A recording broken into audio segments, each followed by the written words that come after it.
Bonjour and buenos dias, mis amigos. What is the matter? What is the matter? According to science, the universe is made of matter.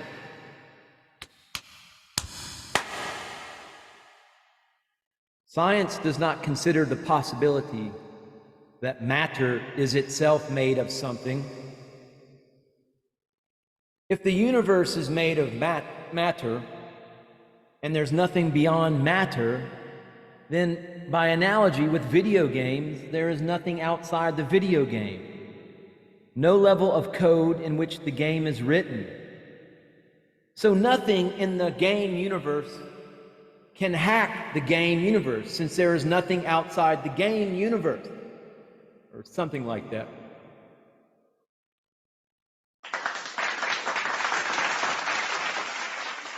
But now, imagine that matter is made of something more fundamental. This more fundamental thing is by definition not matter. This thing establishes the laws of matter, the laws that matter always obeys. But since it is not matter, it does not itself obey these laws. Rather, it obeys the more fundamental laws from which the laws of matter are derived and are a subset. In a video game, you establish the laws of the game via the underlying code. You can use the code and its own laws to completely redefine the laws of the game world, the derived world as opposed to the code world. You can subvert laws of the game by hacking the game via the underlying code, which can override those laws. That would be perceived as magical and miraculous. The movie The Matrix is much more reflective of reality than anything science tells us reality is.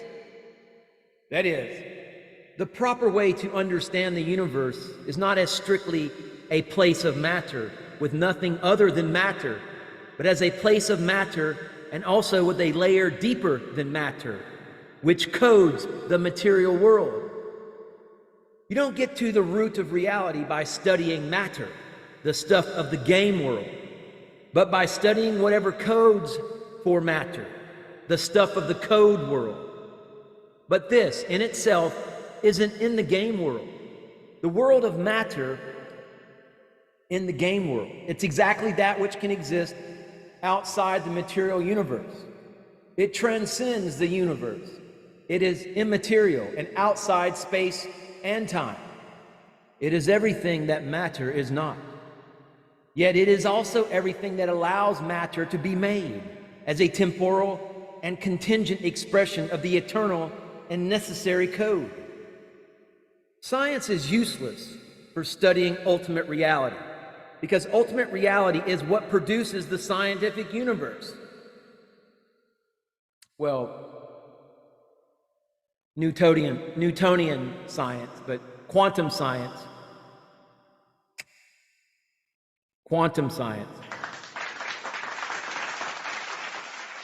It's not the scientific universe itself. It's something other than scientific. In fact, it's mathematical.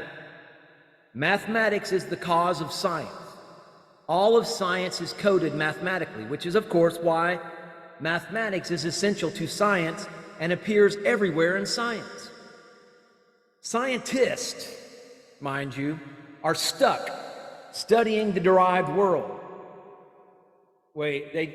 More so the blinders of academia, they're blinded by their paycheck, being beholden to the system to get their paycheck. Scientists, though, nonetheless, are stuck studying the derived world, the constructed world, the game world. Their paradigm stops them from studying the real world underneath. Scientists are blue pill people. They are trapped studying the Matrix and believing that it's the sole reality. They don't believe there is anything outside the Matrix. It has never once occurred to them that there is a red pill world beyond. Their paradigm, that reality is all about observation and only the Matrix can be observed, literally excludes them from the truth. I would like any scientist on Earth, or in the Matrix for that matter, to prove that there is not an unobserved world outside the Matrix that is responsible for the Matrix. How about the divine grid? How could any scientist do so? The whole point of science is to reject what cannot be observed, while the whole point of the Matrix is for its residents to believe that there is nothing beyond it. In other words, my dear and most esteemed viewer, science entirely obeys the agenda of the controllers of the Matrix. They can't conceive of a reality beyond the world they observe. To generalize this problem, can scientific materialism, which is based on sensory experimentation, disprove that there is a higher, deeper world which is not susceptible to sensory experimentation, just as the game code is not visible anywhere in the game world and is not accessible from anywhere in the game world? A scientist stuck in the game world, experimenting on game world, can only ever know game world. It's literally impossible for scientists, given their paradigm and method, to work out that all the observable phenomena of game world give no access to the unobservable noumena, the code, which actually produces the phenomena. The guaranteed failure of science to explain ultimate reality is literally built into its paradigm. It stakes everything on ultimate reality being somehow observable and susceptible to man-made experiments.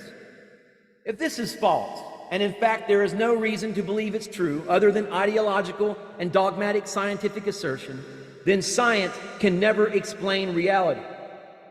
Imagine scientists in the Matrix scoffing at the theory that a truer world exists outside the Matrix. They would insist that only what could be observed within the Matrix had any bearing on reality, and everything else was just nonsense, mere belief, and mysticism.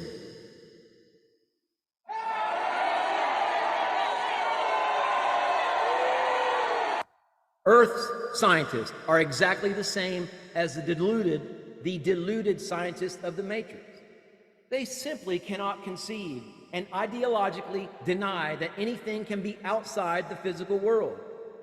Rather than admit that something can exist outside the physical universe and create the physical universe, scientists literally say that the universe randomly jumped into existence out of non-existence for no reason, via no mechanism to no purpose. They find this a perfectly rational explanation, even though it's not rational at all, and is in fact logically impossible and a categorical error. If the scientists of the Matrix were asked to explain how the Matrix came to be, they would say exactly the same thing. It randomly came from nowhere.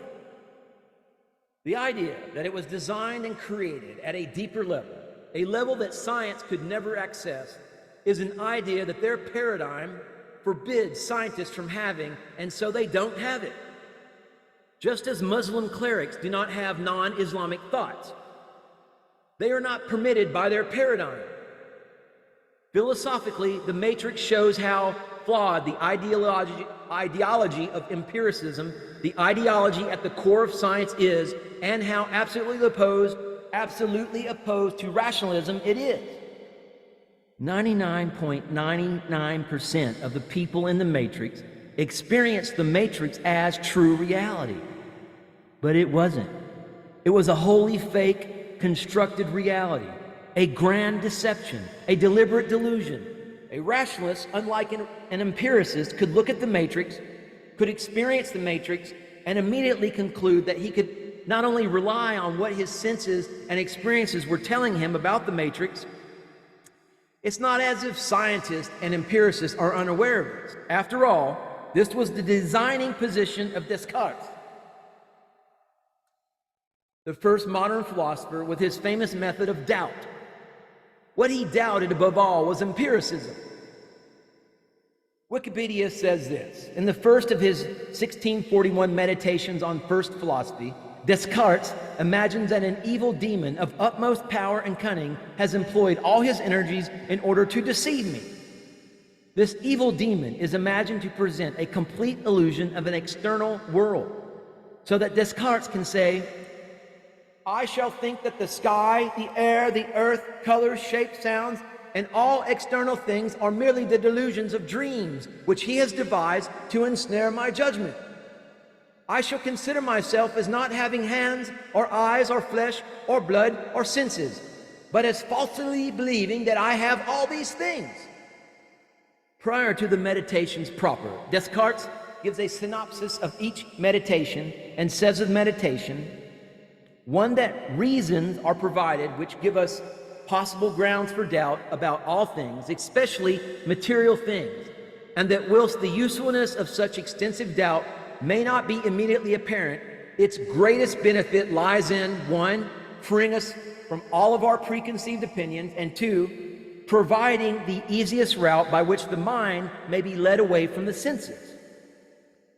The eventual result of this doubt is to make it impossible for us to have any further doubts about what we subsequently discovered to be true. Descartes offers some standard reasons for doubting the reliability of the senses, culminating in the dream argument, and then extends this with the deceiving God argument. Scientists are those who have no doubts at all about material things, despite the fact that they can furnish no ontological and epistemological definition of matter, but instead doubt all rational and logical things, which they dismiss as mere abstractions, unreal and man-made.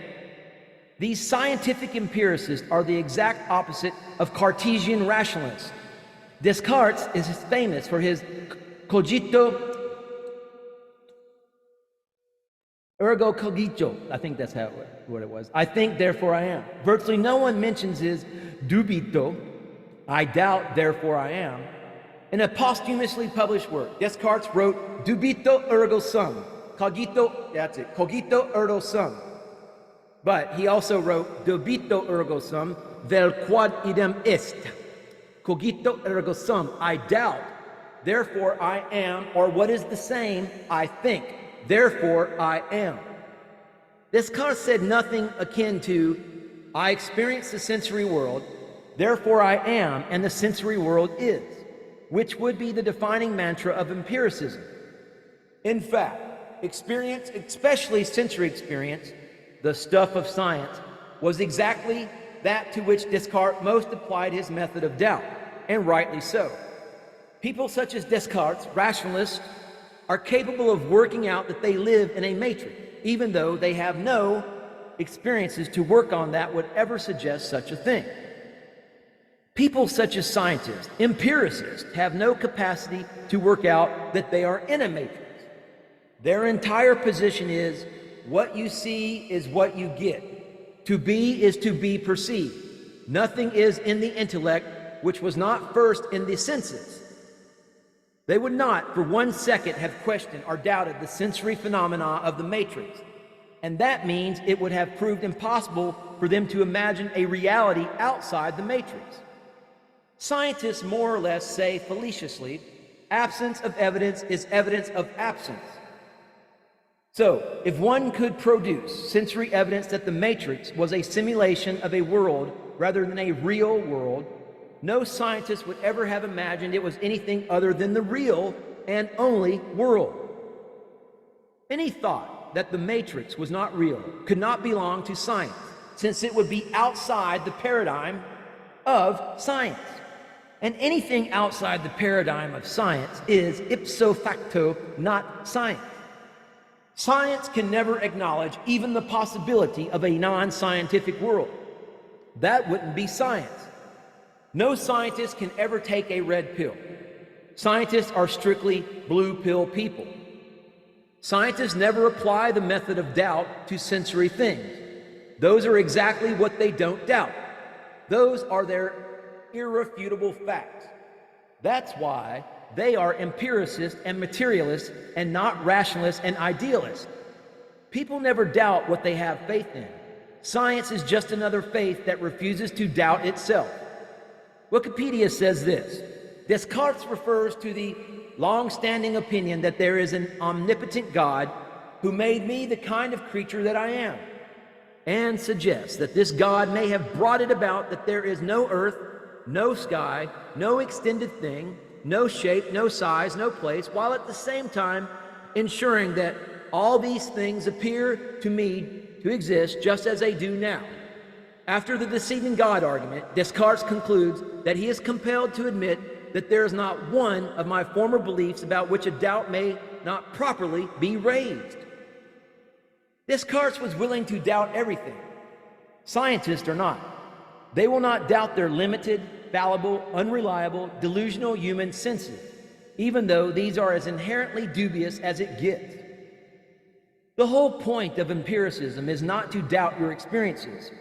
New Ageism plays exactly the same game. All paths, all truths, everything is subjective and relative. Always believe your own experiences. There is nothing outside experience. Consciousness is experience. Everything is consciousness. Rationalism rejects all of this idiocy. It keeps doubting until it can find something it can't doubt. The only thing it can't doubt is mathematics. Mathematics is the only undoubtable truth. Morpheus in The Matrix says, "What is the Matrix? Control. The Matrix is a computer-generated dream world built to keep us under control in order to change a human being into this." He points to a battery for powering computers and machines. When the Matrix was first built, there was a man born inside who had the ability to change whatever he wanted, to remake the Matrix as he saw fit. It was he who freed the first of us, taught us the truth. As long as the Matrix exists, the human race will never be free. After he died, the oracle prophesied his return, and that his coming would hail the destruction of the Matrix in the war, bring freedom to our people, and that is why there are those of us who have spent our entire lives searching the Matrix, looking for him. The special one who liberated humanity certainly wasn't a scientist. Scientists were those who opposed the special one and claimed that the Matrix was the only reality and that anyone who said anything different was a fantasist or a religious nut or hallucinating or a lunatic.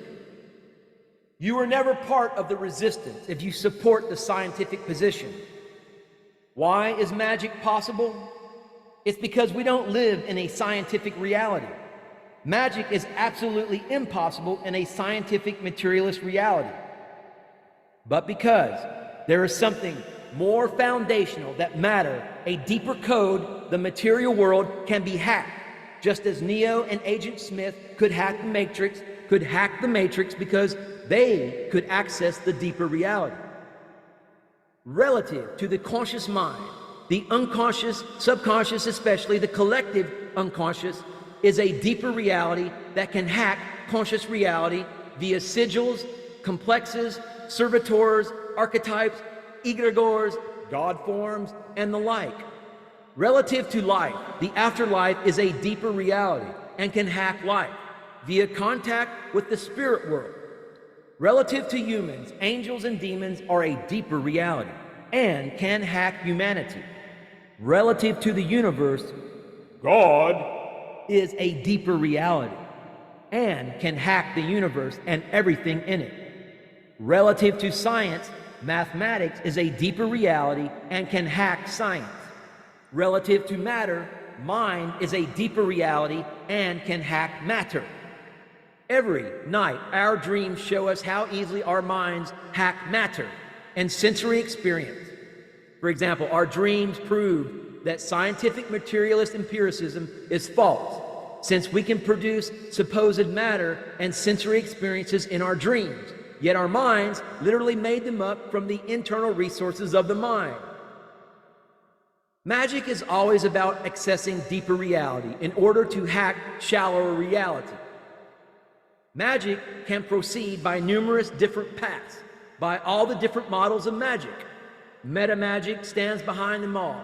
Metamagic accesses the foundational mathematical level of existence where being and becoming derived from being equals thought. Because being and becoming equal thought, we can change temporal and contingent reality becoming just by thinking about it.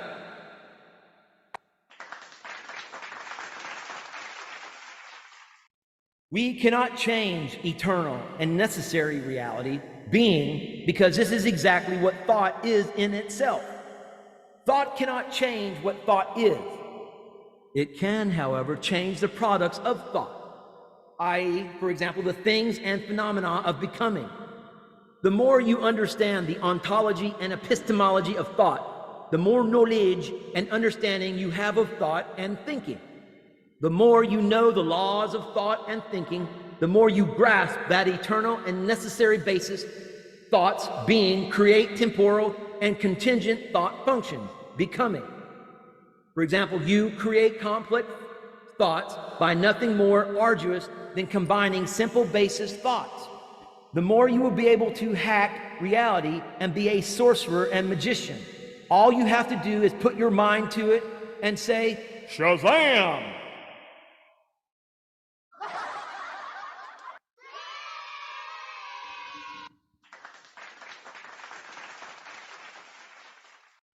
All you have to do, my dear and esteemed viewer, certainly put your mind to it, hit that subscribe button, give this video a thumbs up, and buckle up and stay along for the ride. Namaste. Namaskaram.